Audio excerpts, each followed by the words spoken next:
Bienvenidas y bienvenidos al Seminario Internacional de Sistemas Sociales, Redes y Complejidad.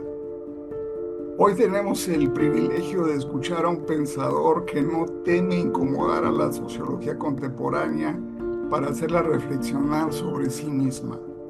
Les hablo del doctor Rafael Alvear, un académico cuya trayectoria encarna la curiosidad crítica y la profundidad que demanda nuestro tiempo.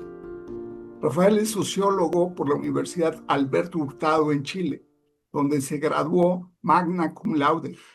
Más tarde, en la Universidad Flensburg de Alemania, alcanzó la distinción summa cum laude en su doctorado con una tesis que aborda nada menos que el lugar del ser humano en la sociología contemporánea. Un cuestionamiento radical y necesario en una disciplina que a menudo está atrapada en su propia autorreferencialidad. Es miembro fundador del Seminario Internacional de Teoría Social, junto con la doctora Romy Morales y el gran y estimado profesor Juan Miguel Chávez. Un seminario altamente recomendable. Su formación internacional incluye estancias de investigación en Alemania, Inglaterra, y desde 2019 lidera en Chile el proyecto Fondesit, La sociedad moderna a la luz de sus crisis. Un título que ya nos anticipa la provocación. La concentración es la contracara crítica de la diferenciación funcional, y es precisamente en esta línea que hoy nos presenta su conferencia La refundación sistémica de la sociología o el eterno narcisismo de la teoría sociológica. Una invitación a repensar los fundamentos de la disciplina y a interrogar las crisis de la modernidad con las herramientas de Marx y Luhmann.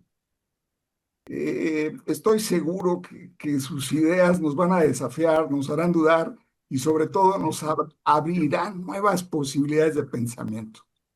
Al finalizar esperamos sus preguntas, sus comentarios y la retroalimentación de estudiantes, colegas y profesores para seguir ampliando esta conversación. Con enorme gusto le cedo la palabra al doctor Rafael Alvear. Muchísimas gracias, profesor Sedano, Carlos. Bueno, primero por la presentación exageradamente positiva y desde luego por la invitación a compartir estas cuestiones contigo, con ustedes, desde donde estén conectados a través de las plataformas. Y quería hacer un reconocimiento antes de comenzar, medio segundo, a este seminario, a ti, Carlos, porque, bueno, tú mencionabas el seminario de teoría social que estamos organizando, y ese seminario se ha inspirado profundamente en este espacio, ¿no? Así es que esto no son palabras meramente de buena crianza, sino que realmente nos dedicamos a ver cómo estaba estructurado el seminario e intentamos hacer una versión propia, pero atendido la amplitud y la capacidad de discusión que has podido desarrollar aquí a través del seminario para, yo diría, para el público latinoamericano y en parte también de Europa en general, ¿no? Así es que mi reconocimiento para ti, Carlos. Gracias Em, por tus palabras. no, nada que agradecer. Yo soy el agradecido. Dicho eso, lo que se me pasó a mencionar, tengo un PowerPoint, ¿puedo compartir pantalla? Perfecto. Entonces, ahí estamos. Entonces, se ve, ¿cierto? Perfecto. Dicho lo anterior y tributario un poco de la tradición alemana, voy a leer la exposición procurando ordenar un poco mejor lo que les quiero compartir, ¿sí? Mi presentación del día de hoy se aleja un poco del programa de investigación teórica en el que me encuentro trabajando desde hace algunos años, que mencionaba el profesor Sedano respecto de la concentración sistémica, para adentrarme en algunas premisas teóricas y epistemológicas que se movilizan cuando se hace teoría, ¿no? Cuando hacemos teoría. El objetivo aquí es compartir con ustedes una intuición respecto a un proceder que, si bien podría encontrarse en cualquier gran teoría sociológica, me gustaría poner a prueba en la obra de nuestro amigo Niklas Luhmann, ¿sí? Pero para encuadrar un poco el problema, les invito a volver atrás unos 50 o 60 años en la historia de la sociología, ¿no? Al menos en lo que concierne a la historia de la sociología alemana, que es el entorno en el cual se mueve Luhmann, ¿no? Mientras una parte importante de la sociología de la posguerra anhelaba la unidad y el retorno al terreno cierto y seguro de la tradición, Luhmann apostaba por la diferencia y lo nuevo, ¿no? Esto es, por la ruptura. Desde un punto de vista teórico, esta actitud no podía sino entablarse respecto del canon sociológico, que según Luhmann evidenciaría un claro déficit teórico, una suerte de agotamiento teórico, esto es, una crisis teórica, que terminaría reconduciendo a los sociólogos una y otra vez de vuelta a los clásicos. En aquel contexto de crisis habría predominado una especie de resignación general mezclada con los resabios de un periodo de amplia turbulencia sociopolítica, cuya carga debía ser neutralizada mediante el regreso al suelo firme que ofrecían los fundadores de la disciplina, ¿no? Y aquí, tal como afirma Jürgen Habermas, el leitmotiv de aquel periodo fue el de la continuidad y o restauración, sin mayor reflexión acerca de qué, cómo ni de por qué pasó lo que pasó, ¿no? Se trataba de la pavimentación de una suerte de silencio comunicativo, comunicatives Verschweigen, como le llamaba Hermann Lübbe, que posibilitara la tan anhelada paz e integración social nacional, muy al ritmo del Vergangen, Vergessen, Vorüber, pasado, olvidado, terminado, del cantante Freddie Quinn en pleno años 60 y parte de los 70. En ello, el retorno a los viejos enfoques tradicionales, como se sostenía Friedrich Jonas, apuntaba a conquistar una terapéutica seguridad disciplinar. El objetivo de la investigación teórica estaba puesto así en examinar, hacer exégesis y recombinar textos existentes que, si bien apelaban a la consecución de nuevos conocimientos, afirmaba Luhmann, no habrían significado ningún paso adelante para la sociología. Con celo alejandrino se estudian y procesan a los clásicos, y se observa por lo demás un trabajo intenso en la combinación de distintas teorías. Pero en ello no se constatan progresos, continuaba el teórico de sistemas. Es más, el hecho de que la sociología, ya sea clásica o contemporánea, no satisfaga las pretensiones conceptuales, resultaría para Luhmann tan evidente, dice, cito, que no hace falta desperdiciar ni una sola palabra al respecto. Cierre de cita. En este marco general, Luhmann sostiene además la existencia, que ustedes conocen, de cuatro obstáculos epistemológicos de la sociología en la búsqueda por asir su campo de estudio general, ¿no? La sociedad. Aquellos obstáculos se corresponden con las suposiciones de que, primero, la sociedad está constituida por hombres concretos y por relaciones entre seres humanos. Segundo, que por consiguiente la sociedad se establece a través del consenso de seres humanos. Tercero, que las sociedades son unidades regionales territorialmente delimitadas. Y cuarto, y que por tanto las sociedades pueden observarse desde el exterior como grupos de seres humanos o territorios. Cierre de cita. ¿No? Y ahí está Parsons, Marx, Beva y Habermas. Estos cuatro obstáculos se levantan así como cargas de la tradición que imposibilitarían el despliegue, cito, adecuado del análisis científico de la sociedad. Cierre de cita. No en vano es aquel diagnóstico el que lleva a Luhmann a la convicción de que la sociología necesitaba de un viraje radical. Lo que estaría en juego no sería sino una suerte de refundación de la sociología que aspire a, cito, contraponer la formulación sistémica de la sociología propuesta por mí, dice en primera persona, con las formulaciones de la teoría sociológica clásica. Cierre de cita. Este intento refundacional se erigiría como resultado de un cambio de paradigma en clave teórico-sistémica, con base en el acercamiento a disciplinas como la termodinámica, la biología, neurofisiología, cibernética, etc.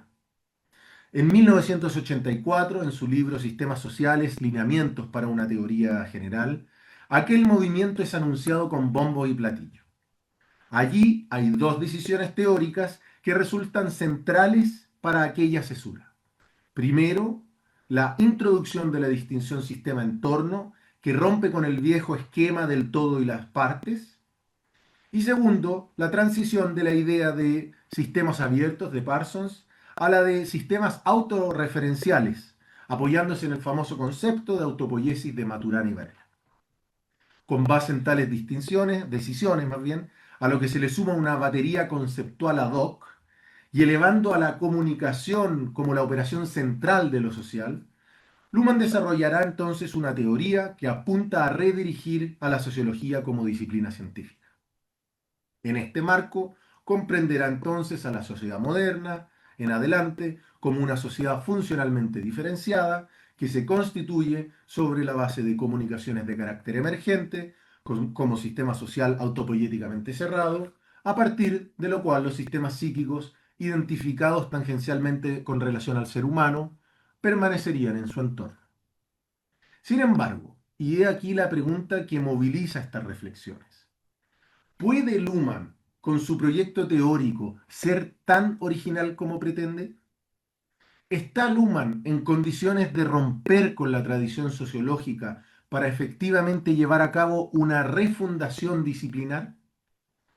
Y si es que esto último no fuese posible, ¿cómo reconocer la influencia de la tradición en la sociología de Luhmann? ¿Cuáles son además las ideas teóricas y los motivos del canon sociológico que habrían sido adoptados implícita o explícitamente en su teoría?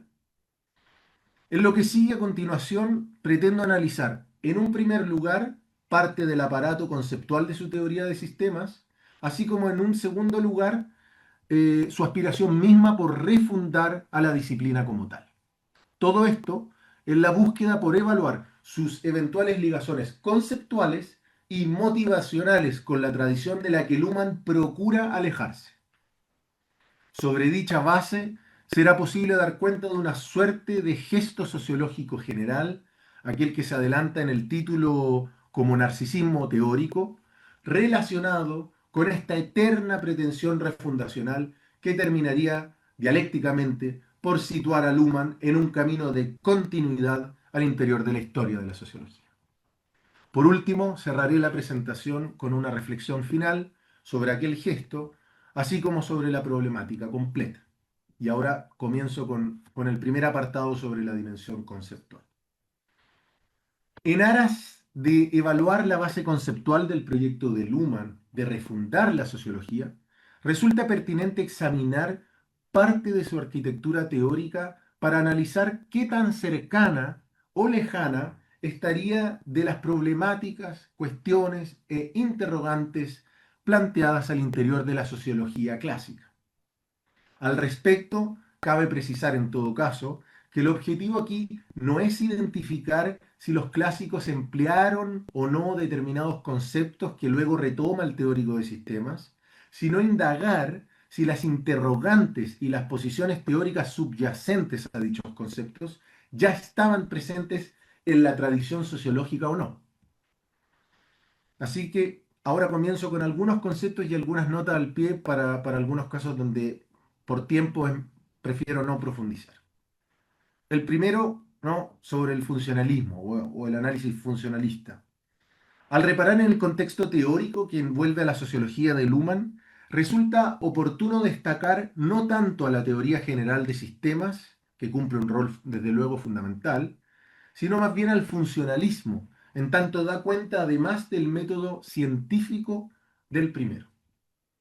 El funcionalismo de Luhmann, que en los años 70 adquiere la forma de un funcionalismo de equivalencia, es concebido no sólo en una relación de oposición frente al denominado funcionalismo científico causal de Parsons, sino además en el marco de aquello que Herbert Spencer y Emil Durkheim desarrollaron gracias a un acercamiento sistemático a disciplinas como la biología, la psicología, la economía, etc. A pesar de que Luhmann abandona el viejo paradigma del todo y sus partes para introducir la distinción sistema-entorno, con lo cual se abandona uno de sus principios fundantes, uno de los principios fundantes de aquel funcionalismo, permanece en pie el núcleo de aquella tradición, a saber, el método funcional comparativo. En el caso de Luhmann, aquel método ya no se ocuparía del problema de la estabilidad causal de los sistemas sociales, como lo fueran Parsons, sino que la distinción, sino que de la distinción entre problemas y soluciones funcionalmente equivalentes. El cambio de paradigma sostenido por Luhmann radicalizaría la condición comparativa de aquel principio, abriendo problemas y soluciones a la contingencia, sin por eso perder en todo caso su carácter esquemático, ¿no? El esquema que está detrás. La teoría luhmanniana permanece ya sea como funcionalismo operativo, como le llama Nazei, o de equivalencia, parte integrante de la familia intelectual funcionalista. En esta misma línea, aunque visible aún más allá del funcionalismo, puede entenderse también el concepto que, si bien no puedo problematizar aquí, goza de cierta aceptación en la literatura sociológica. Me refiero a la idea de diferenciación funcional, como suerte de continuación de ideas clásicas en sintonía, por ejemplo, con Marx y su diferenciación entre base y superestructura, ¿no? Y esta última con sus respectivas formas de conciencia, como lo fuera la política, el derecho, la moral, la religión, la metafísica, etcétera, con Weber y su diferenciación de esferas de valor o áreas culturales, con Durkheim y su idea de la división social del trabajo. Simmel también tiene una diferenciación entre evolución horizontal y vertical, etcétera, etcétera. Y paso al siguiente. Ciertamente, paso al siguiente concepto, digo.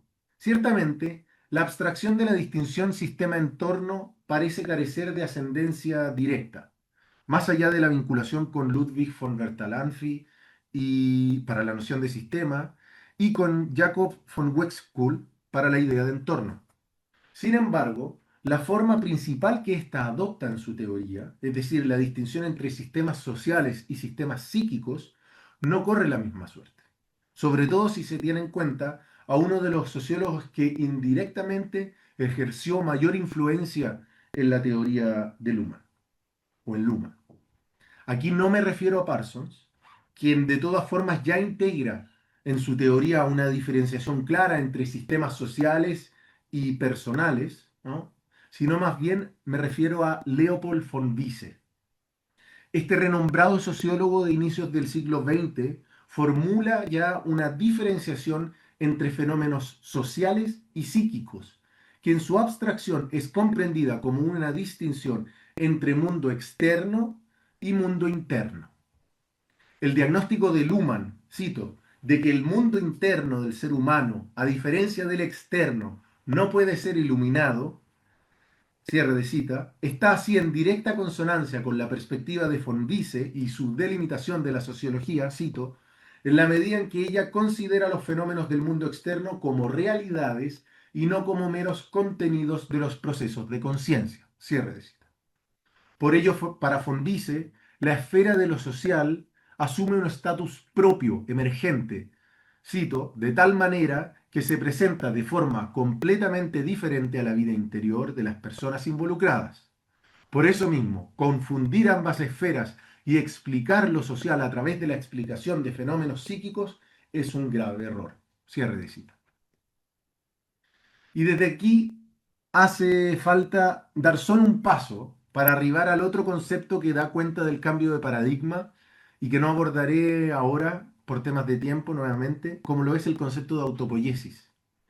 Toda vez que el mismo von Wiese habla ya de la idea del, cito, aislamiento, ¿ya? De la esfera social respecto del mundo del cuerpo, ¿no? Lo que vendría siendo en Luhmann, ¿no? La autopoiesis de la vida, y del mundo interior, autopoiesis de la conciencia, ¿no? Aislamiento, el concepto de aislamiento en von Wiese aparece así como un equivalente directo a la idea de autopoiesis en Luhmann.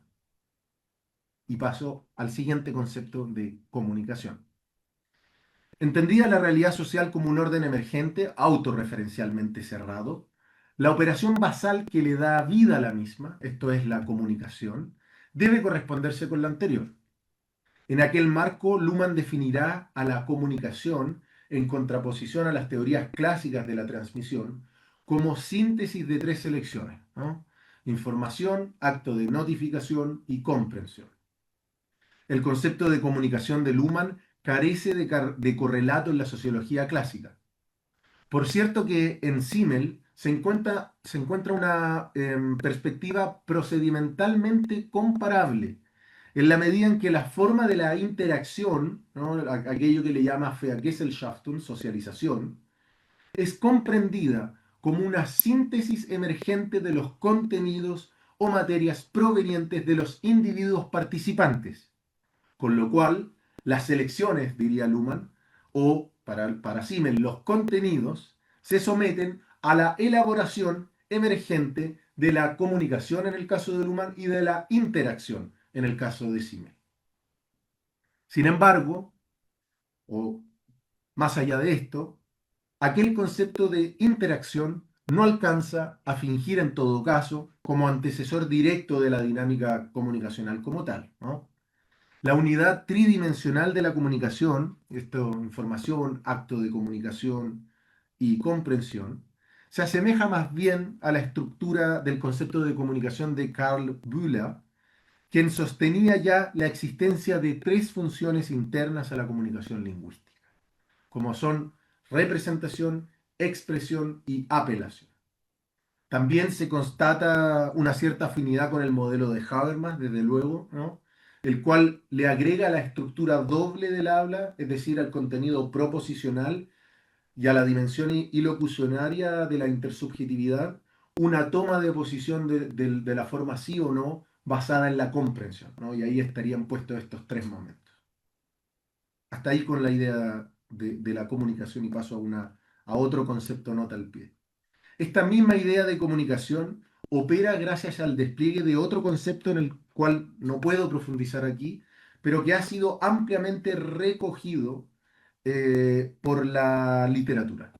Me refiero a la idea de contingencia en Luhmann, ya sea que es entendida como valor propio de la sociedad moderna, ¿sí? ¿Se acuerdan en Observaciones de la Modernidad? Ahí aparece esta idea y que se asemeja mucho a la forma en que Marx y Engels diagnosticaran en el manifiesto del Partido Comunista eh, la forma en que se vive la modernidad, en el sentido de que, cito, la continua convulsión de la producción, ¿no? La incesante sacudida de todas las condiciones sociales, la eterna incertidumbre y movimiento caracterizan la época burguesa por encima de todos los demás. Cierre de cita, ¿no? Valor propio de la sociedad moderna.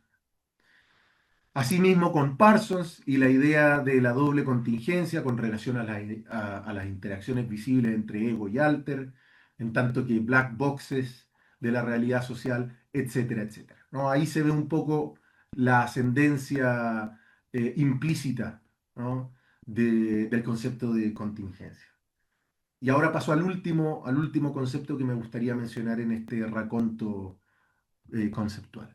La tesis de Luhmann de que la complejidad del mundo o el mundo de la complejidad, como la totalidad de los eventos posibles, resulta prácticamente inasible, haciendo necesaria su reducción, tampoco asume una novedad inequívoca. Mientras que el problema de la complejidad en la sociología clásica a menudo se encuentra con términos relativamente difusos, como caos o complicación, Kompliziertheit, dice Weber, la idea de reducción de esta complejidad ya aparece, perdón, la idea de reducción de esta complejidad aparece en conceptos como apresentación, simplificación, orden, o de donde Luhmann adopta su idea correspondiente de descarga, ¿no? Si bien el concepto de reducción de complejidad ya aparece epistemológicamente en la concepción de los tipos ideales del mencionado Weber, donde se preocupa llevar se procura llevar orden al caos de la realidad social en pos de generar conocimiento sociológico, es indudable que esta variante de Luhmann traduce en términos sistémicos el concepto de descarga de Arnold Gehlen. En Luhmann, a diferencia de Gehlen, que posiciona la posibilidad de descarga en las personas frente a los excesos de estímulos y la caótica complejidad de la realidad social, es en primer término la sociedad o el sistema social el que se descarga, ¿no?, de la caótica complejidad de su entorno para así poder funcionar. A pesar de que el concepto experimenta una suerte de generalización sistémica, de manera que la reducción ha de poder tener lugar también en otros tipos de sistemas, no solo el sistema social, sino el psíquico, esta es adoptada, como digo, para hacer razón principalmente de la realidad social emergente. Y con esto termino la primera sección y paso a la segunda, pero déjenme tomar un trago de agua. Paso entonces a la dimensión o al núcleo motivacional de esta aspiración refundacional eh, de la teoría del Luhmann y de la sociología en general. Para responder a la pregunta principal acerca de si Luhmann está realmente en condiciones de romper con la tradición sociológica en pos de llevar a cabo efectivamente una refundación de la sociología, no basta con analizar el aparato conceptual de su teoría. Si Luhmann marca un quiebre o no con la tradición sociológica, no solo depende de la estructura conceptual, sino que también, como se adelantó al principio, de la forma en que se implementa o incluso se persigue dicha ruptura. Aquí se hace referencia a una tendencia general, a menudo difusa, que sería inherente a la sociología y que en el caso de Luhmann se revela paradigmático. Esto es, la mismísima pretensión de generar una refundación absoluta de la sociología. El diagnóstico de Luhmann respecto al canon y la tradición, sintetizado al inicio, habla por sí mismo, ¿no? La sociología, según Luhmann, como decía, sufriría de una crisis teórica que se expresa en la actualidad en un exceso de exégesis de la tradición, que se extiende incluso hasta los propios clásicos de la sociología.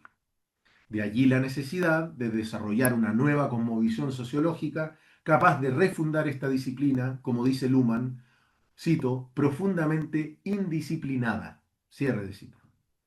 Al inicio de la sociedad, Luhmann se refería a su proyecto teórico general de forma al menos bastante llamativa.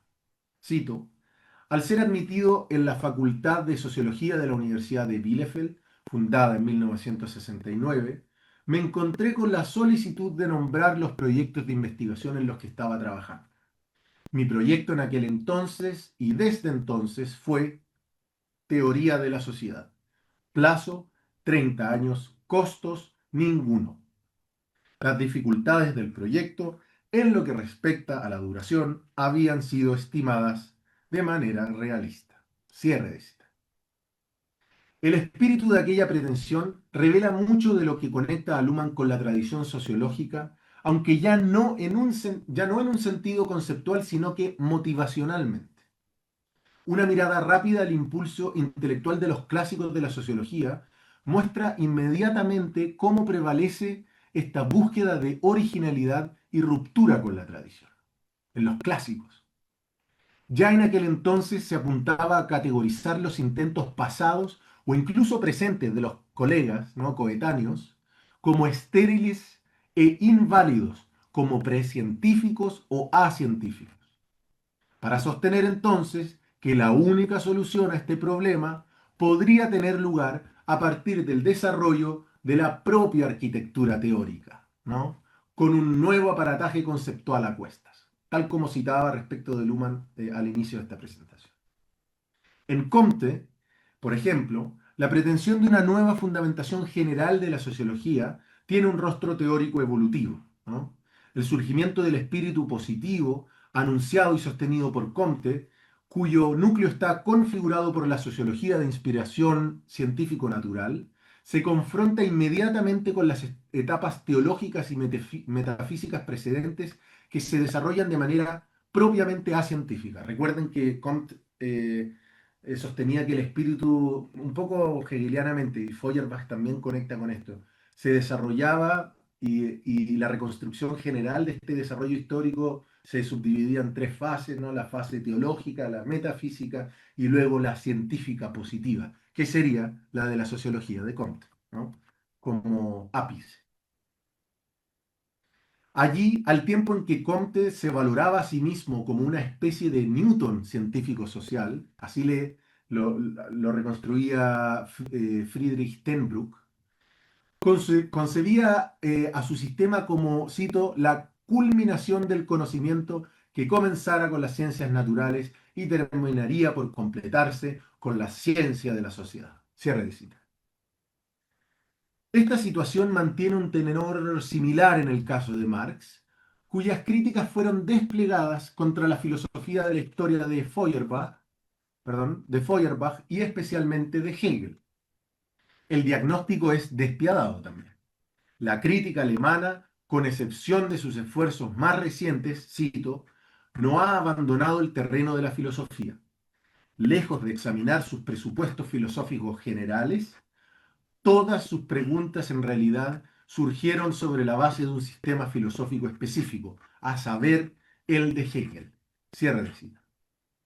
La posibilidad de desarrollo de una teoría materialista de la sociedad, tal como lo pretende Marx, se explicaría como resultado de la destrucción de la filosofía burguesa de la historia, que no en vano permanecería presa del pensamiento especulativo.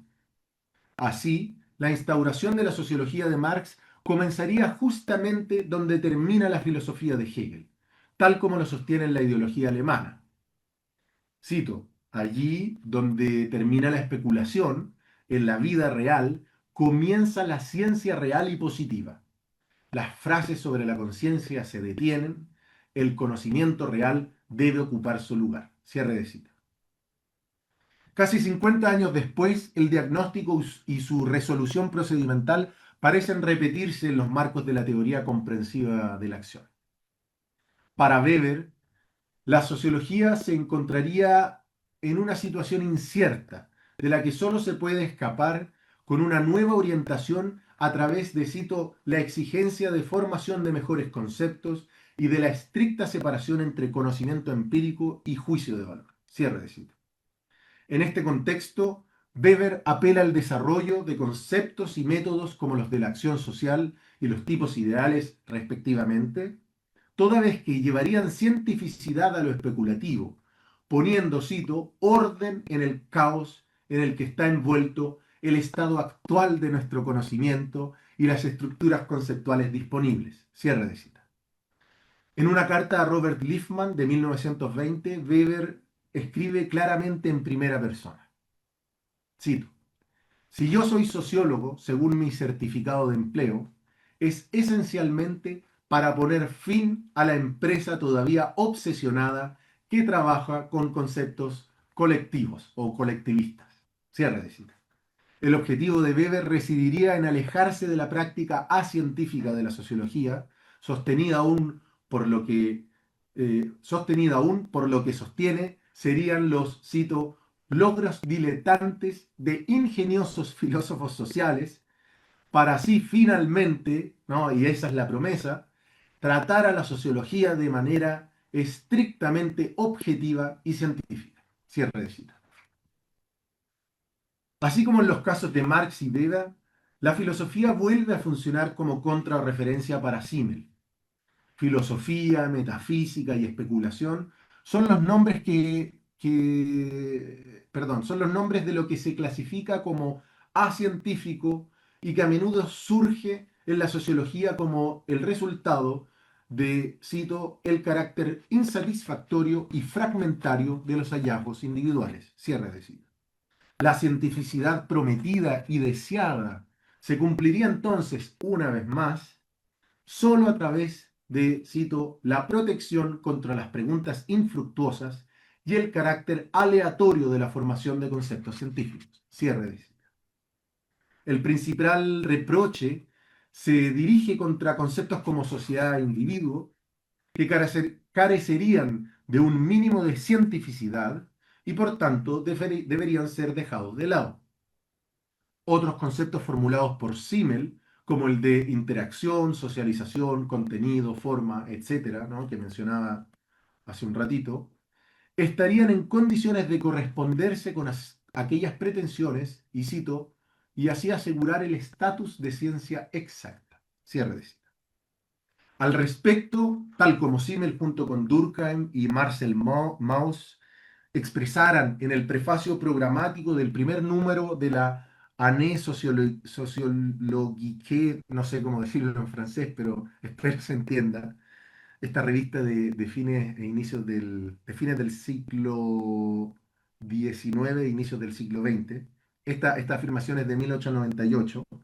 Se trata en última instancia de dejar atrás la cara especulativa que pesa sobre la sociología para finalmente tomar su rango dentro de las ciencias, esto es, para establecerse en definitiva como una ciencia como tal. Cierre de cita. De igual forma, Durkheim permanece en este camino refundacional al pretender avanzar, cito, al grado de madurez intelectual visible en las ciencias naturales. Cierra de cita. Para alcanzar dicho estándar, habría que reconstruir todo desde cero, ¿no? Cercano a la tesis que se presenta aquí, Durkheim comenzó sus reglas del método sociológico de 1895, según Jonas, cito, con un argumento que es tan antiguo como la sociología misma y aparentemente llegará a ser tan largo como ella.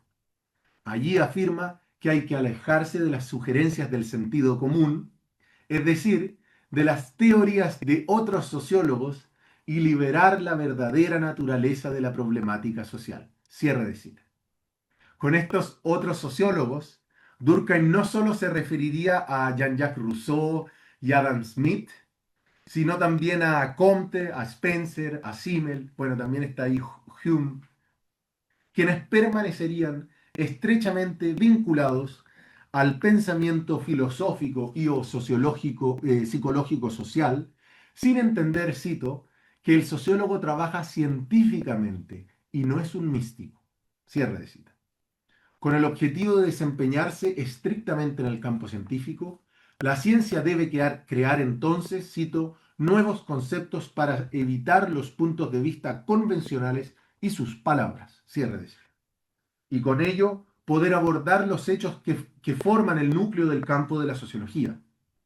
En este contexto, según Durkheim, cito, las reglas, dice, no recuerdo si era en la mitad o hacia el final de la regla del método sociológico. Dice, las reglas que acabamos de establecer permiten el desarrollo de una sociología que está basada en la razón y la verdad. Cierre de cita. En el caso del mencionado von Wiese, el diagnóstico y la pretensión de refundar a la sociología parecen repetirse con la misma claridad. Para von Wiese, el conocimiento científico de lo social está todavía en sus inicios. Sí, perdón, está todavía en sus inicios. De modo que la maduración, cito, de una ciencia sociológica independiente y delimitada, cierre de cita, tal como sostuviera también Durkheim, y abro la cita de nuevo, disculpen que abra y cierre cita, pero es importante para sostener el argumento, solo habría de poder lograrse en el presente, ¿no? Cierre de cita.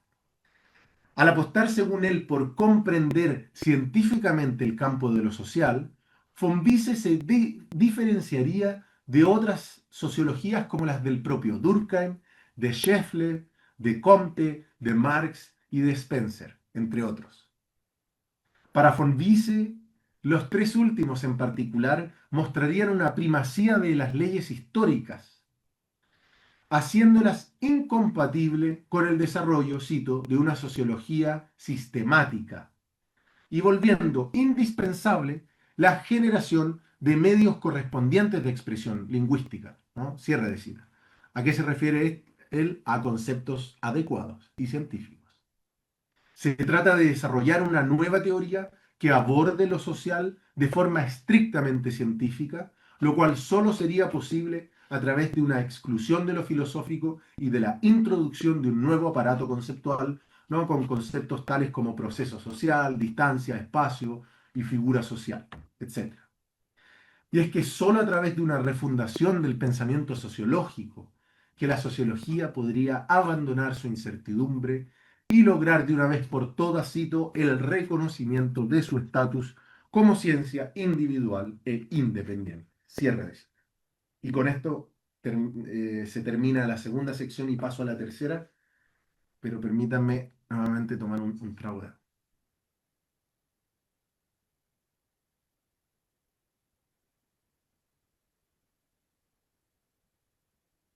Bien, con base en una contrastación de su núcleo teórico con ciertos recovecos conceptuales y motivacionales de las teorías sociológicas clásicas, se ha intentado examinar la pretensión de Luhmann de sobrellevar un distanciamiento definitivo respecto de la tradición, un distanciamiento que presuntamente habría de conducir a una refundación de la sociología como tal.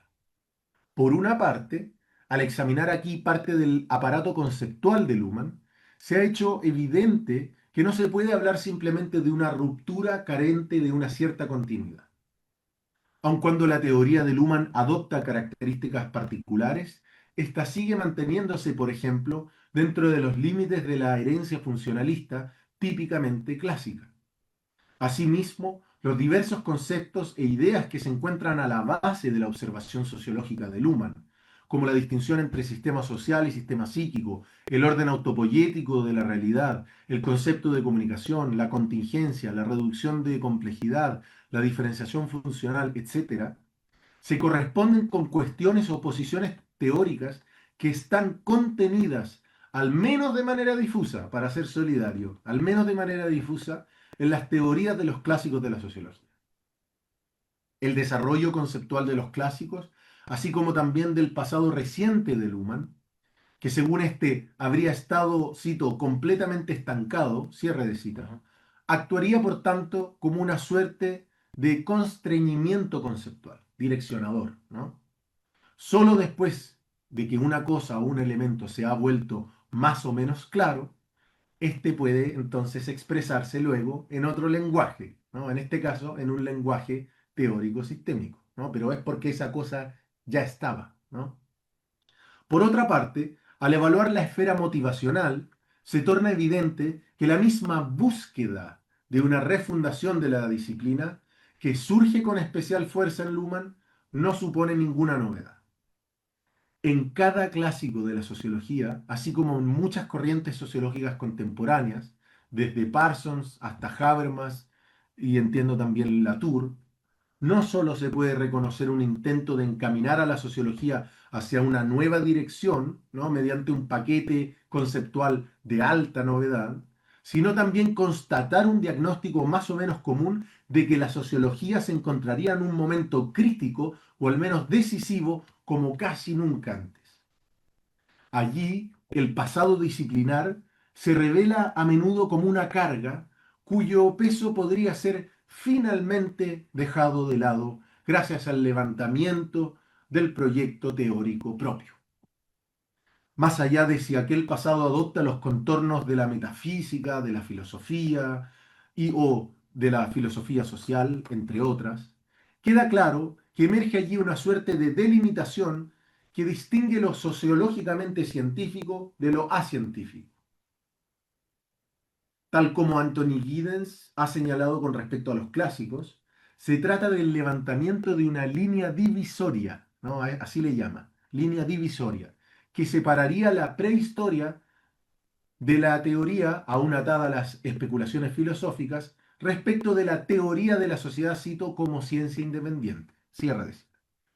Mientras que Durkheim, por ejemplo, presenta a Comte y Smith como pasado filosófico superado, von Wisse pretende superar al propio Durkheim, al tiempo en que Parsons declara muerto a Spencer y el mismo Luhmann categoriza a toda la sociología clásica, incluyendo a Parsons, como, cito, un complejo momificado, cierre de cita, relegado a la mera exégesis teórica.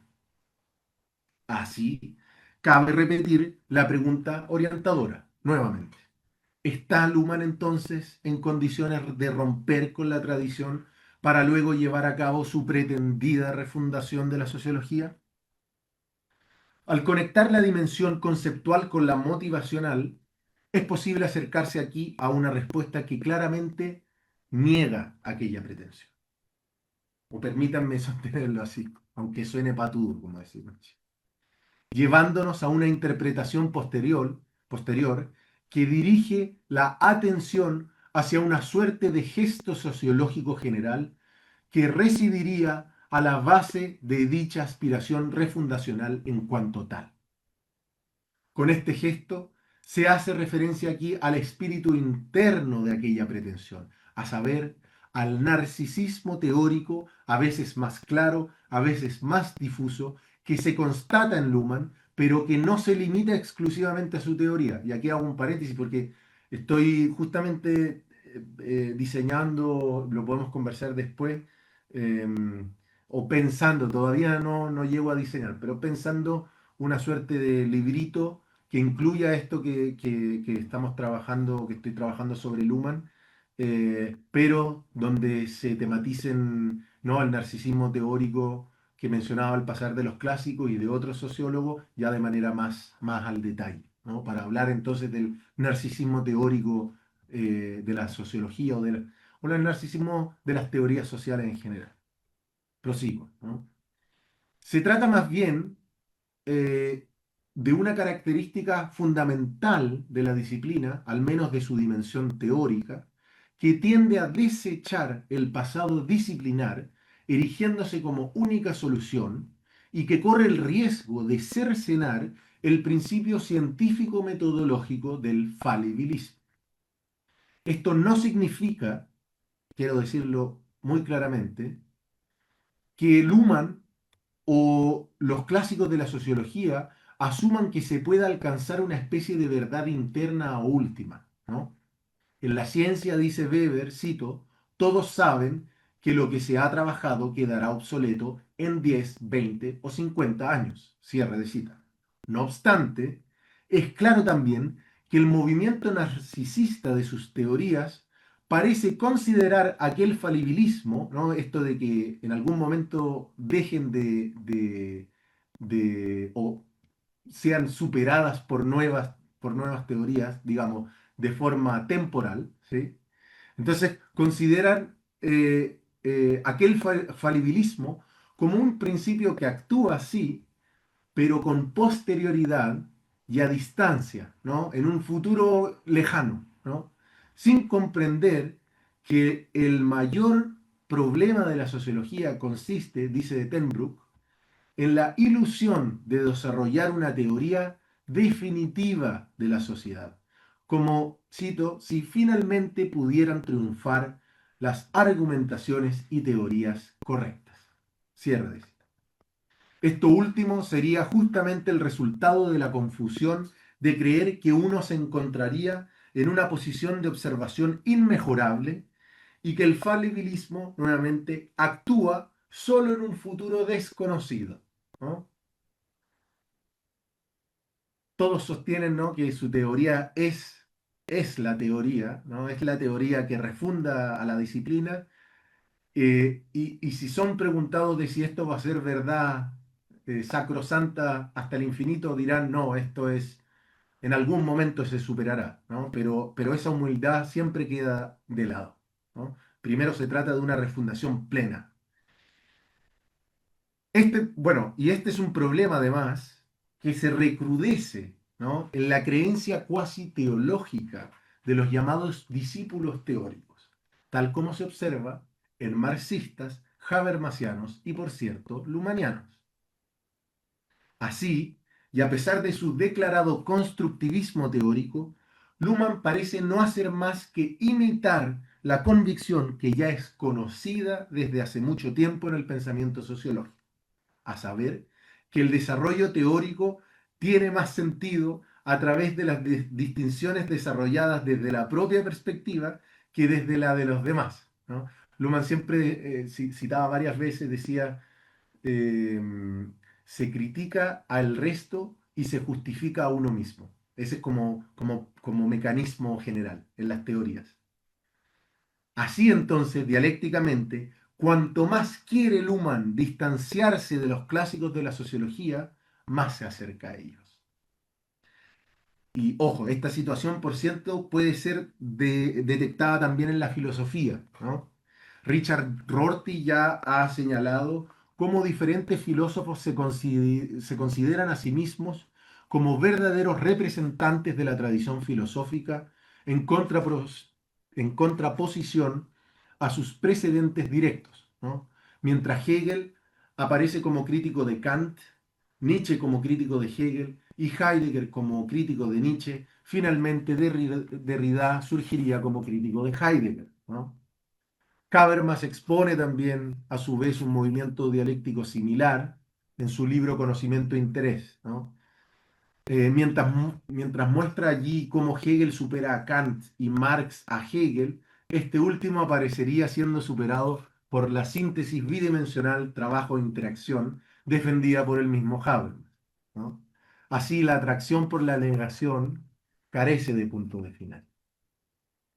Ciertamente, todo esto no significa que que la teoría de Luhmann no represente un avance. Aquella situación puede y ha sido reconocida indiscutiblemente. En ese sentido no le quiero quitar ningún mérito, ¿no? Lo que se cuestiona más bien es la aspiración narcisista de fundamentar una ciencia desde sus cimientos últimos, de manera absoluta y definitiva. Aquí se rechaza, por tanto, aquella perspectiva que se proclama a sí mismo como la línea divisoria correcta y termina supuestamente expulsando de una vez por todas lo precientífico y lo acientífico, lo pre o acientífico como tal. Por cierto, ¿no? Aquel gesto narcisista de la sociología puede ser interpretado como expresión de la condición hermenéutica de nuestra disciplina, que la conduce a excesos argumentativos para compensar la carencia de certezas científicamente duras, ¿no? El mencionado físico y cibernético, no, creo que no lo mencioné. El físico y cibernético Heinz von Forster, a quien Luhmann se refiriera en incontables ocasiones, sostuvo alguna vez que las ciencias duras eran exitosas porque se hacen cargo de problemas suaves, mientras que las denominadas ciencias suaves la tienen difícil justamente pues se hacen cargo de los problemas duros. A pesar de aquella suerte de compensación argumentativa que apelaría justamente a cubrir la ausencia de mediciones objetivas de la realidad, objetiva entre comillas, esto último no puede justificar, sin embargo, la radicalidad con la que se descarta el pasado disciplinario. El problema allí residiría precisamente en la repercusión dialéctica de aquella pretensión, en su intento por refundar la disciplina desde cero para llevar a la sociología al altar de la cientificidad. El narcisismo teórico terminaría viciando el principio de falibilidad que cimenta y explica la base de todo proyecto científico valorado como tal. En ese ejercicio, la sociología se dispara a sí misma. Y ahora paso a la reflexión final.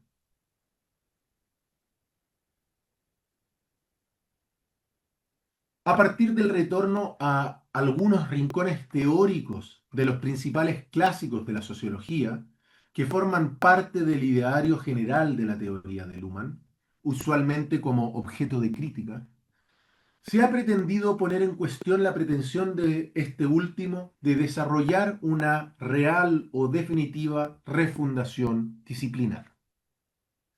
A partir de una problematización de parte de su aparato conceptual como de su mismísima aspiración refundacional, se ha llegado incluso a sostener la existencia de un gesto de narcisismo teórico que, si bien ha sido cotejado aquí para el caso de Luhmann, se eleva como característica disciplinar, sino incluso para la teoría en general, ¿no? Filosofía incluida.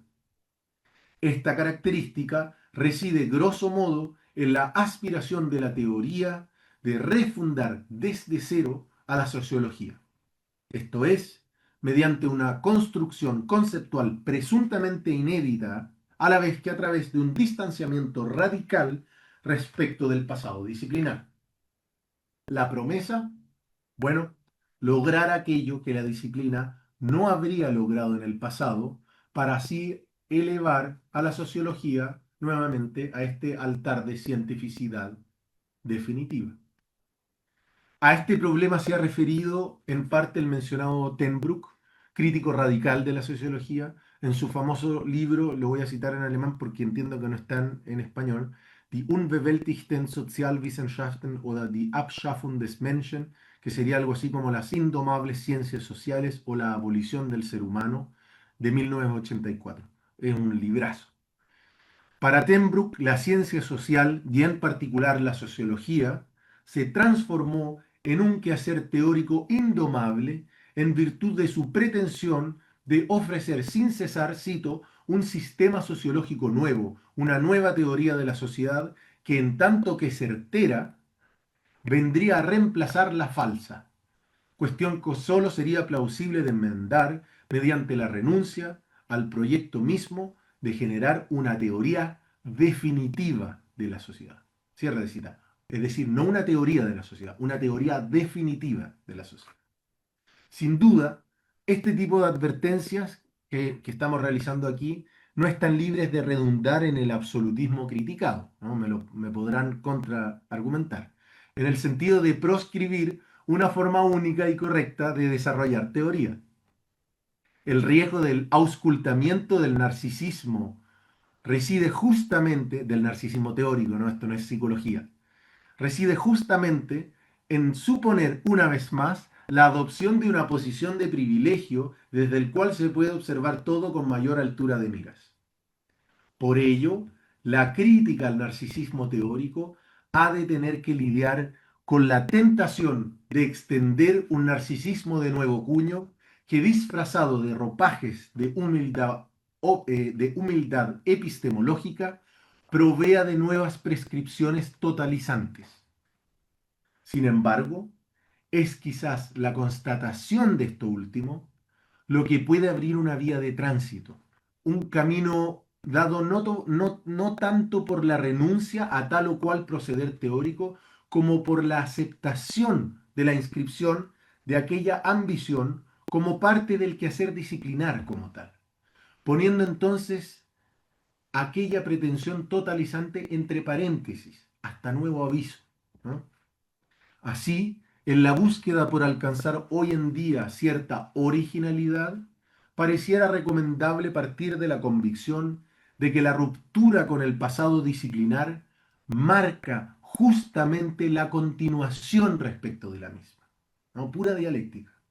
Y que entonces la refundación definitiva de la teoría sociológica solo puede ser definitiva hasta que deja de serlo, ¿no?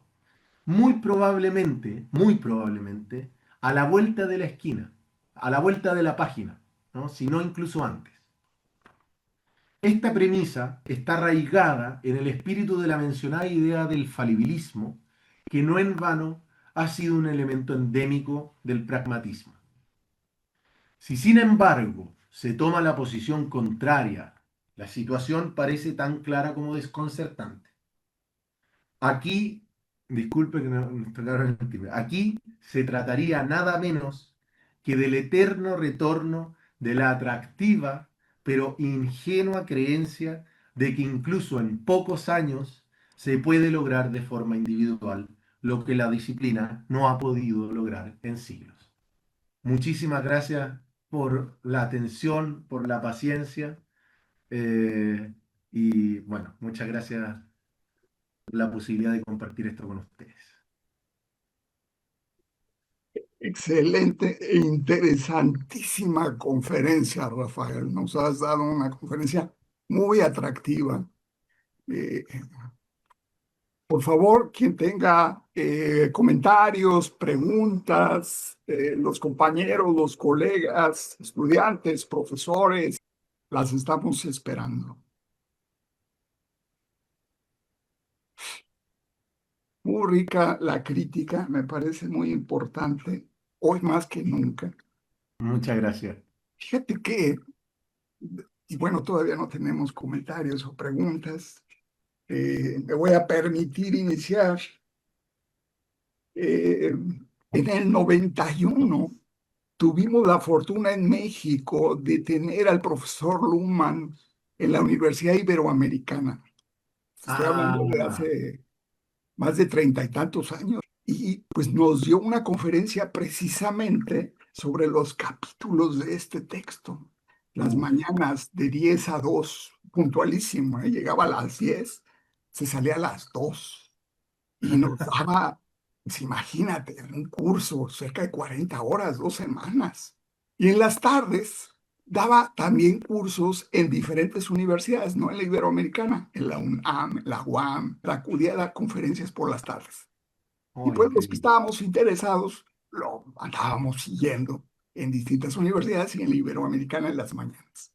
Fue un curso interesantísimo, porque bueno, pues alcanzó a decirnos cosas que normalmente no se dicen en las conferencias, ¿verdad? Ah, Ya claro. ves, eso típico de los profesores, que resultó increíble. Por ejemplo, yo me acuerdo que tocamos un punto relacionado con la originalidad y la innovación, y Luma nos platicaba que él en lo personal consideraba que lo que decía, un 99% de lo que decía, ya había sido dicho.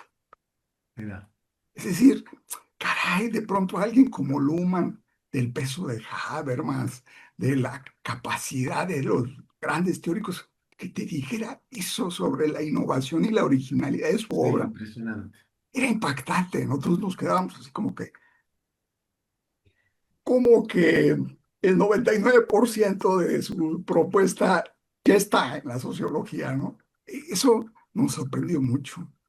Y particularmente, bueno, pues un conjunto de comentarios adicionales que nos señaló. Pero yo lo que recuerdo, y es una de las bases precisamente de este texto, es que cuando entras a leerlo, Luhmann te dice algo así como puedes entrar por el capítulo que gustes. Es más, nos hizo esa recomendación. Entren por el capítulo que ustedes deseen. No tiene que entrar por el capítulo uno ni el 2. ¿Por qué? Porque para Luhmann todos los conceptos estaban relacionados unos Sí, sí, con otros. sí, Construía sí. una red conceptual extraordinaria. Es decir, de pronto el sentido tenía que ver con la evolución, pero también tenía que ver con la comunicación, pero también tenía que ver con la interpenetración y tenía que ver con la diferenciación funcional. Y eso es algo que realmente resulta asombroso cuando tú lees a Luhmann, porque no estás acostumbrado a eso, estás acostumbrado a un concepto, la clarificación del concepto y el siguiente capítulo es otra cosa. Mm, Y Human eso no aparece tal y como. Tienes conceptos integrados, relacionados, articulados de formas impresionantes, ¿no? sí, Extraordinarias. Y en la conferencia, pues ese también fue, digamos, uno de los problemas, porque estábamos en un capítulo que tenía que ver con la evolución y de pronto estábamos hablando del sentido o de la comunicación o de otra cosa. Eso me parece muy interesante. Y cuando tú hablas en la primera parte sobre los conceptos, ese punto me parece clave, fíjate. mm, Ese punto de que no son conceptos, digamos, como comúnmente estamos acostumbrados, individualizados. Son mm, conceptos en relación constante, unos con otros. Y bueno, eso es algo que ahorita que te escuchaba, fue como de bote pronto la primera percepción que tuve, ¿no? Respecto a los conceptos. ¿Cómo ves esto de la red conceptual que genera Luhmann? sí, yo creo que tiene un buen punto. Eh, Quería decir dos cosas respecto a lo que me comentaba. Eh, Quizás cronológicamente, lo que comentaba Luhmann en las clases, de esto de que decía que el 99% ya estaba dicho. eh, yo de hecho me podría imaginar, o sea, como que no, lo voy a decir de otra forma. Voy a sincerar el leitmotiv de mi pretensión de por qué me meto en esto, ¿no? Claro, claro. Y tiene menos que ver con Luhmann y más que ver con la reconstrucción post-Luhmann, ¿no? Yo nunca se me va a olvidar que alguna vez me tocó con un profesor en la universidad en Chile cuando estaba estudiando, profesor que no nos hacía teoría de sistemas, pero que era parte. Y recuerdo una conversación como después de una presentación de Alan Turing, me parece, algo por el estilo. Y conversábamos y me daba la sensación de que él hablaba de la sociología como si en la sociología solo existiera la teoría de sistemas y Luhmann, ¿no? Entonces, yo creo que es una de las, si lo tengo que poner de esa forma, es una de mis favoritas y de las más como, ¿no? Complejas, sin lugar a dudas, ¿no?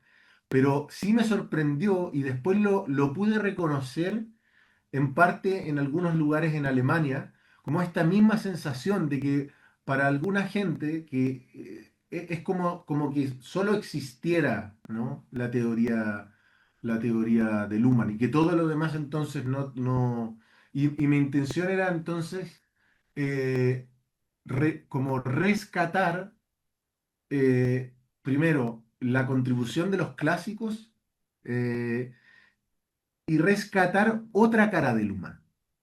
¿Sí? Una cara más falibilista, una cara más, ¿no? Y con este rescate, claro, con eso me conecto con lo otro que estoy haciendo de concentración sistémica y todo, porque tengo como un acercamiento muy heterodoxo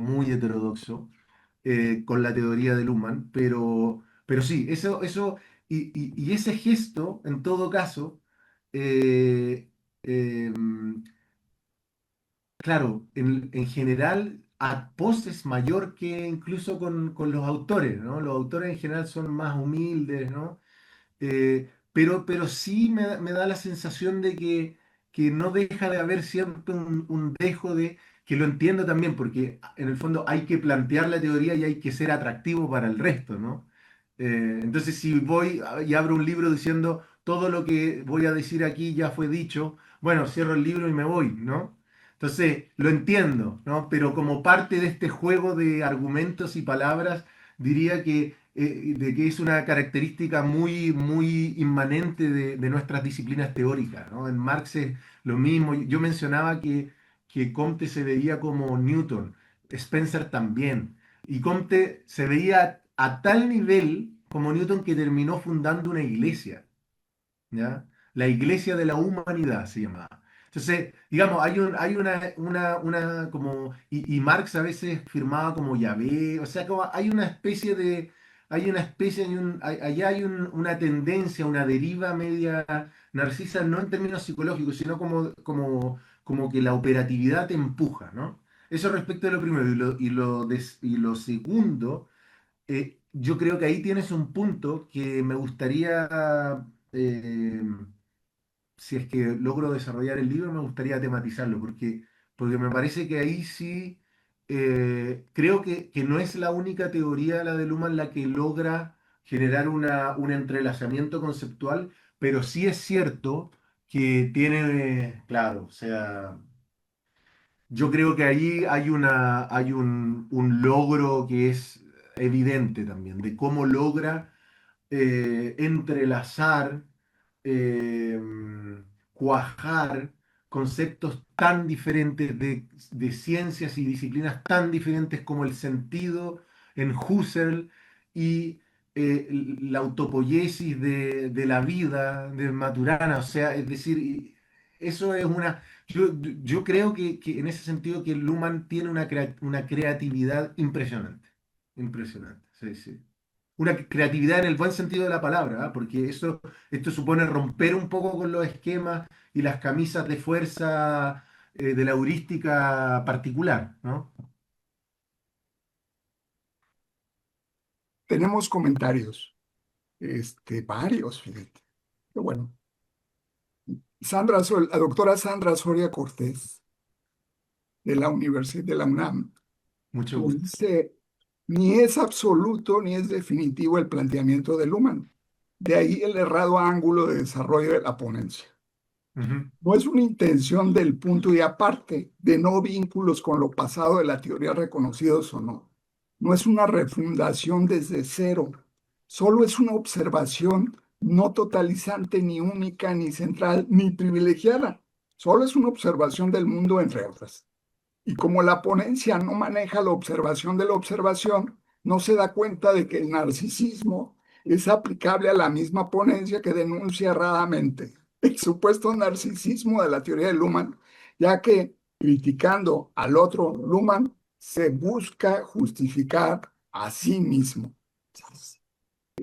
Bueno, tú lo comentaste, ¿no? Sí, sí, Exactamente sí. al término hiciste ese comentario. Sí, sí, sí, Es sí. decir, Justamente que, que cómo no caer en eso, qué complicado claro, cuando claro. estás hablando.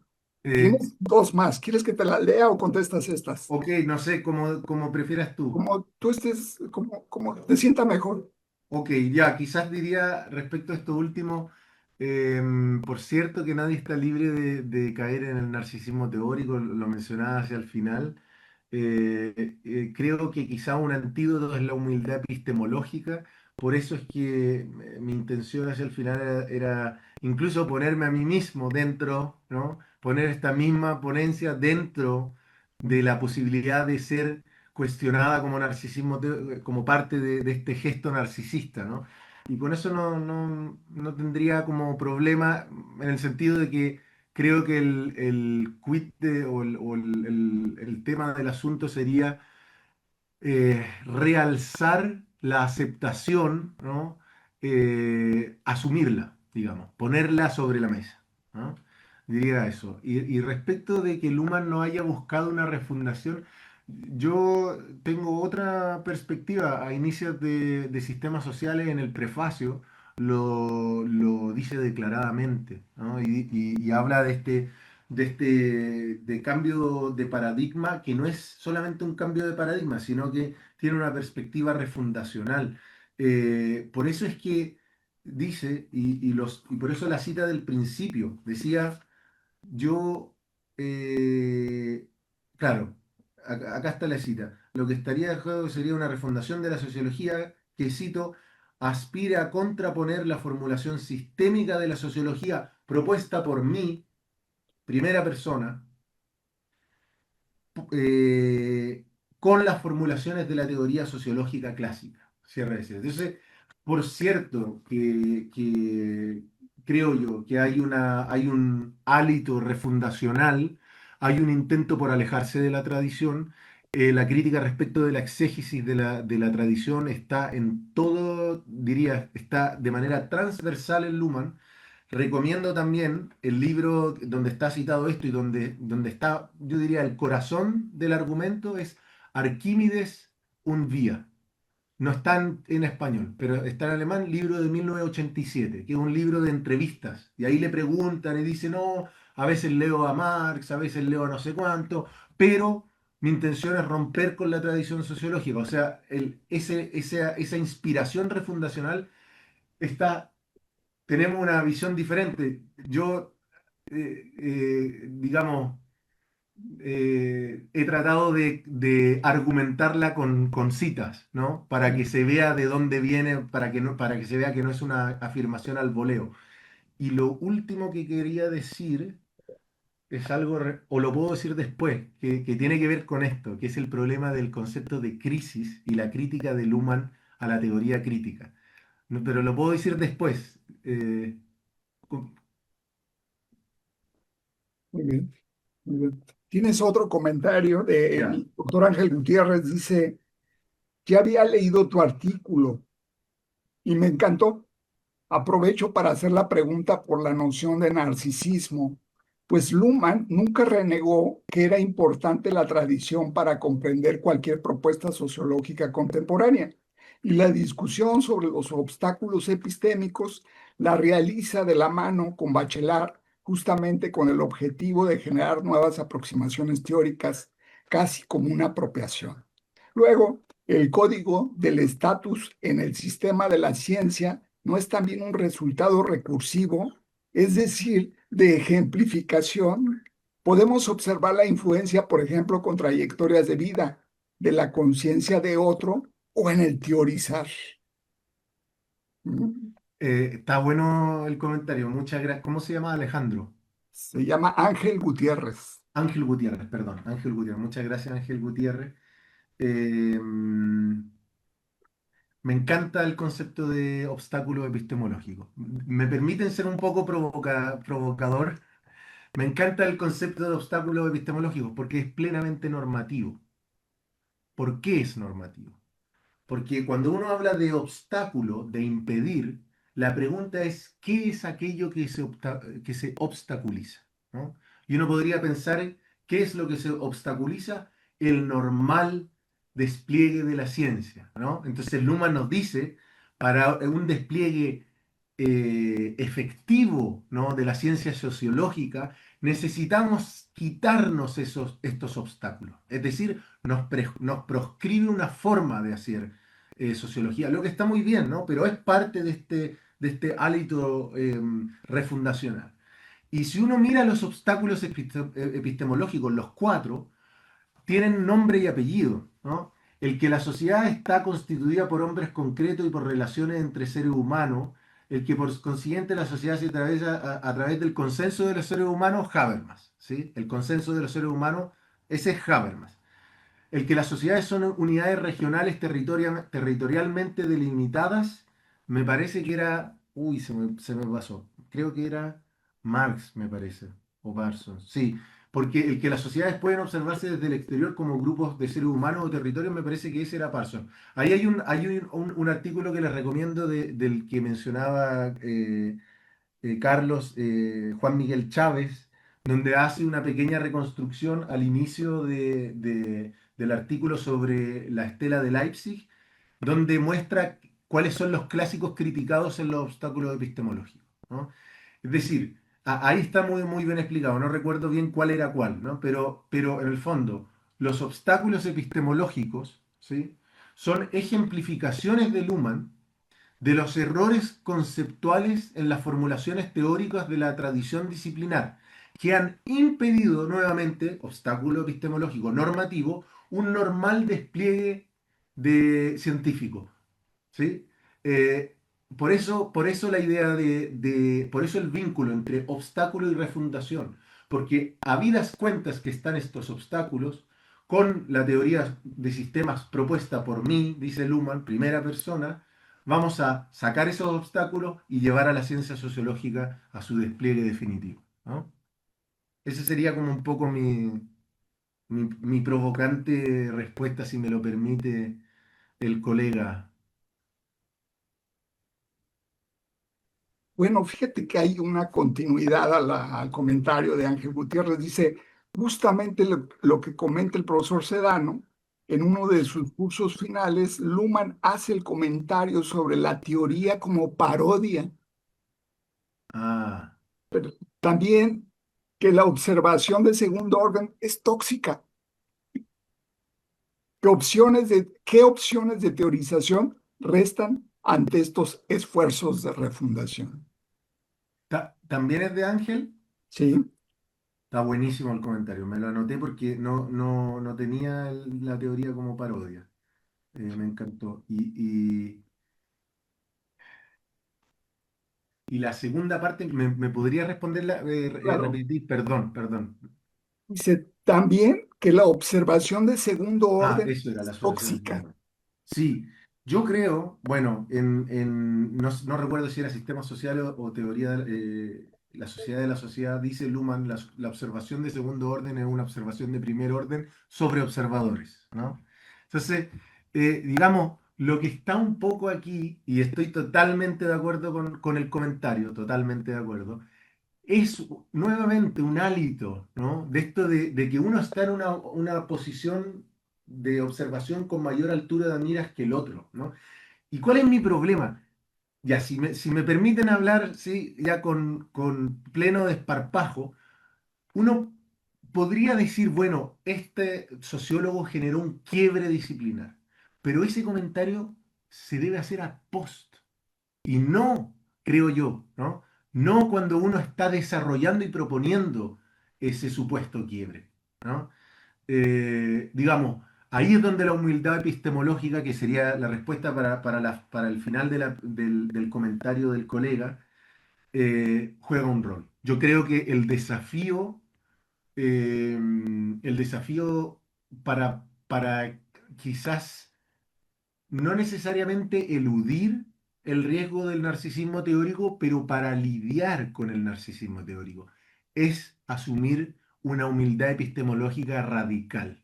Es decir, yo, por ejemplo, yo voy a proponer una teoría de la sociedad, ¿sí? Pero no tengo por qué decir que esta teoría de la sociedad va a ser mejor que tal, digamos, no quiero bajar el nivel del debate así, ¿no?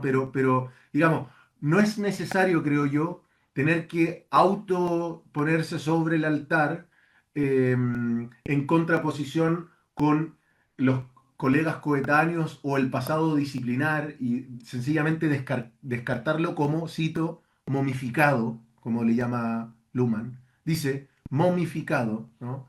Y que la sociología se dedica meramente a la exégesis. Entonces, yo ahí diría, bueno, más humildad epistemológica y siga para adelante nomás, ¿no? Sería lo que se me viene un poco a la mente.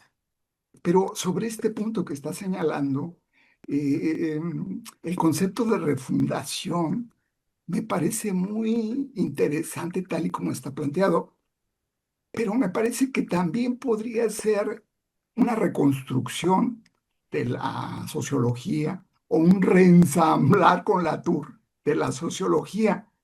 Y lo digo en este sentido porque también Luhmann llega a señalar cómo eh, la sociología pasa por procesos de mutación evolutiva del sistema científico.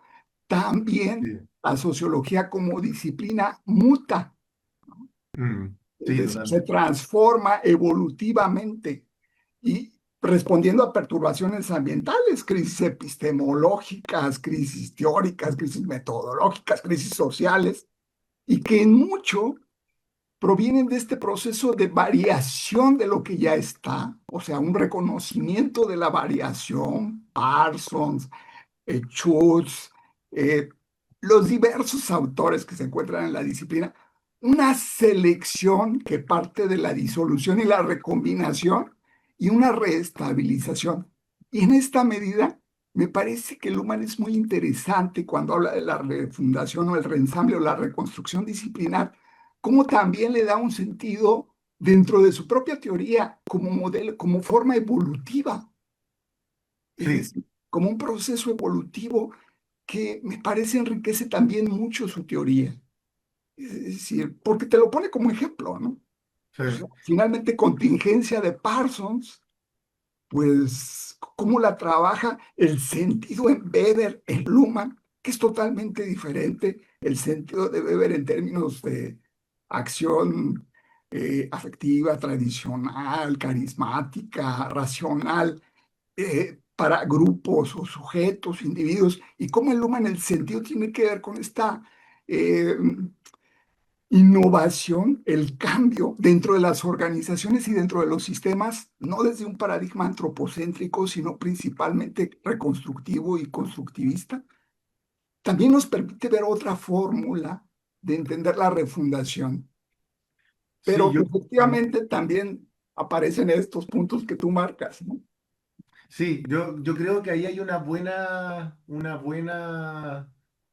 eh, interacción o comunicación entre ambos polos, porque también estoy de acuerdo con lo que dices de que en el fondo el mismo desarrollo teórico de la sociología está sujeto a la evolución social, ¿no?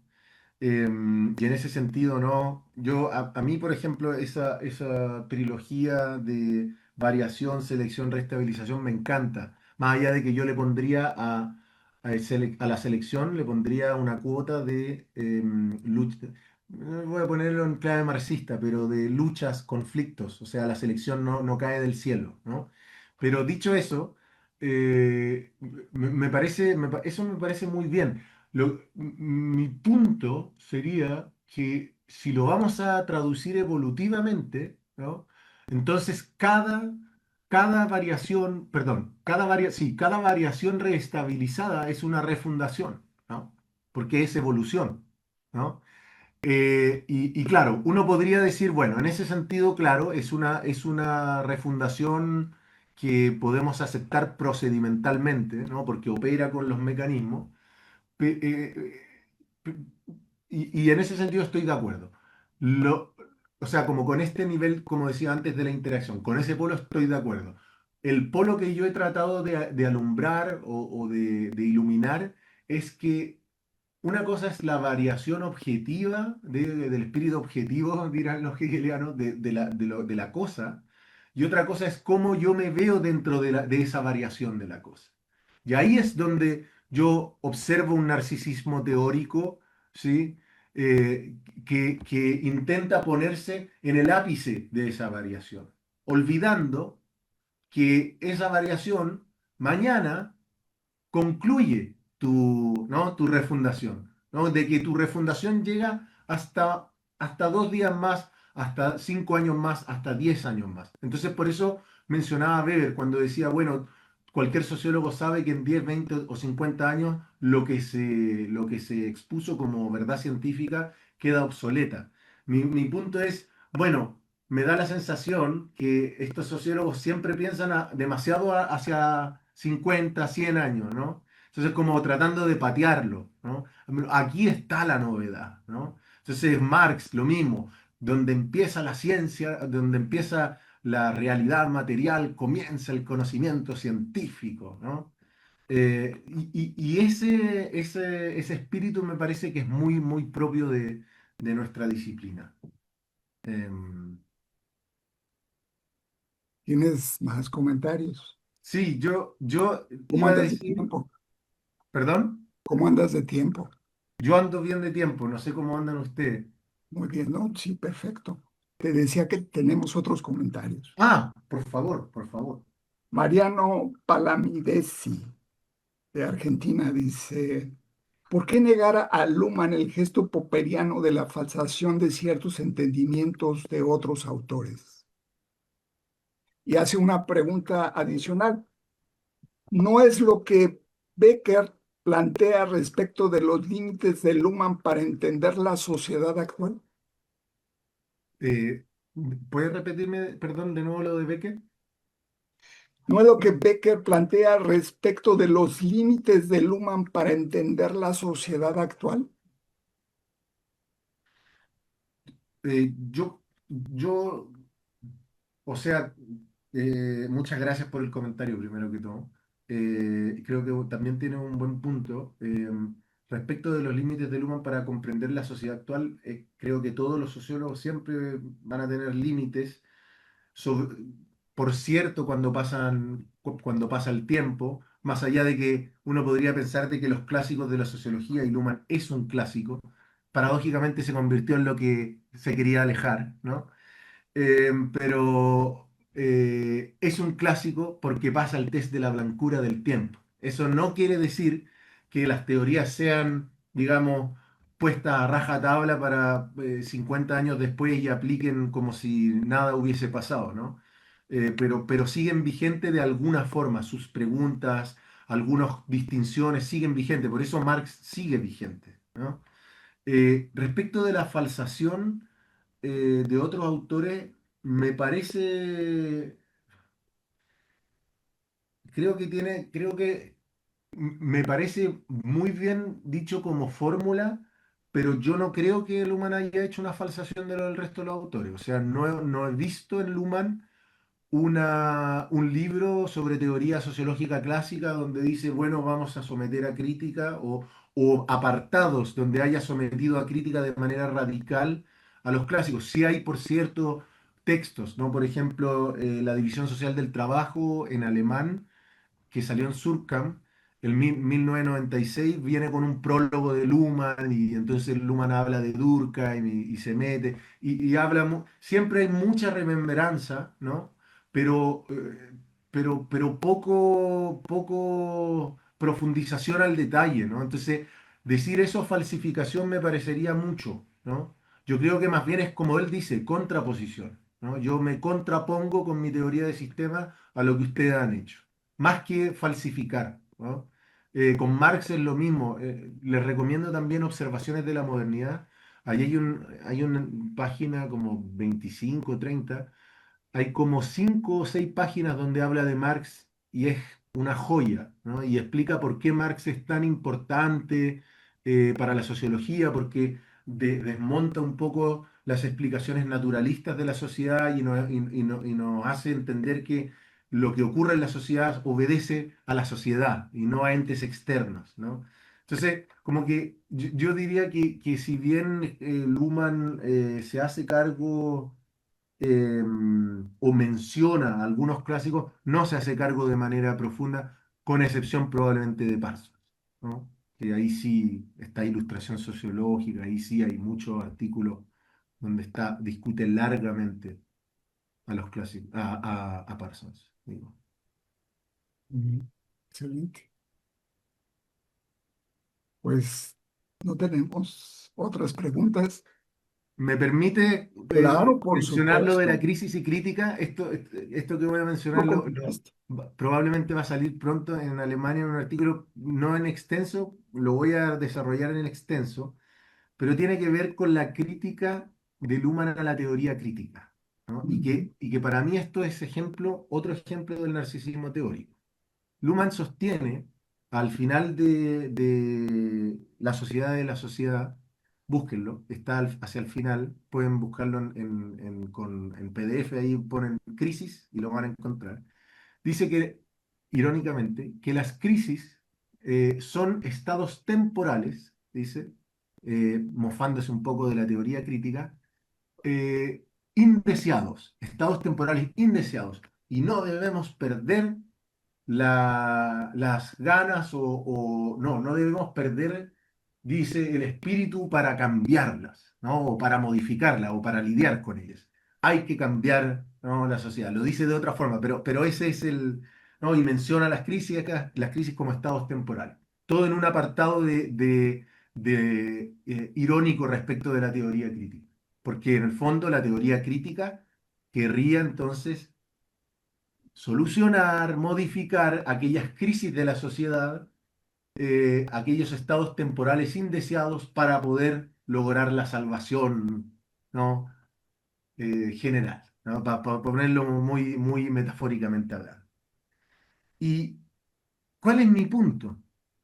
En sistemas sociales, yo ya lo cité, Luhmann diagnostica la crisis de la sociología y le llama crisis de la sociología. Dice teoría crisis. O sea, no es una lectura, esto es cita. 100% cita, la tengo y la pueden buscar, eh, donde habla de que, como les decía, la sociología está en un momento de déficit teórico, de agotamiento teórico y dice, sistemas sociales, página 7, versión alemana, crisis teórica. ¿Ya? Y por tanto, lo que uno podría sostener de vuelta era, bueno, la sociología está en crisis, ¿no? ¿Y la sociología es parte de la sociedad o está fuera de la sociedad? ¿No? La sociología es parte de la sociedad. Entonces, ¿qué es lo que está haciendo Luhmann cuando critica la crisis de la sociología? Está haciendo una crítica de la sociedad, ¿no? Entonces, aquello que estaba criticando respecto de la teoría crítica, que no se dejaba, digamos, amedrentar, no es que no se dejaba amedrentar, quería modificar las crisis de la sociedad, ¿no? Y que critica eso Luhmann, es justamente lo que desarrolla Luhmann respecto de la sociología. Él diagnostica una crisis teórica indeseable que hay que modificar. Y como la sociología es parte de la sociedad, es una crisis de la sociedad. Y él propone una salida para esa crisis de la sociedad. Por eso, si me lo permiten, a través de esta refundación, si me lo permiten, la teoría de sistemas está enmarcada, lo compartiré en algún momento con ustedes si me lo permiten, Carlos, está enmarcada o puede ser enmarcada dentro del ámbito de la crítica teórica social. ujú. Así que Muy bueno, interesante también. Wow. Déjame ver si tenemos alguna otra pregunta. ¿No? Bueno, Pues a nombre del Seminario Internacional de Sistemas Sociales, Redes y Complejidad, te damos un profundo agradecimiento por permitirnos reflexionar en base a estas críticas sobre la propia teoría de sistemas, porque permite visualizar de otra manera la teoría, porque nos permite, digamos, como observar asuntos que de otra manera no podríamos observar, ¿no? Que es un poco, digamos, como la tradición clásica de la sociología, que si es considerada como entorno del sistema, en la dimensión temporal, como entorno del sistema, entonces le podemos hacer una crítica muy atractiva. Y tú estás haciendo lo mismo con sistemas sociales, ¿no? Lo visualizas como entorno de la sociología, como para hacer esta posibilidad de reflexión diferente, distinta y muy atractiva. Muchas gracias, Rafael. No, muchísimas gracias a ti, Carlos, y a todos los comentarios críticos o no críticos. Mis agradecimientos también porque todo este feedback y toda la comunicación que hemos tenido me sirve muchísimo también a mí. Así es que para mí ha sido un placer, como siempre, estar aquí contigo. ¿No? Gracias.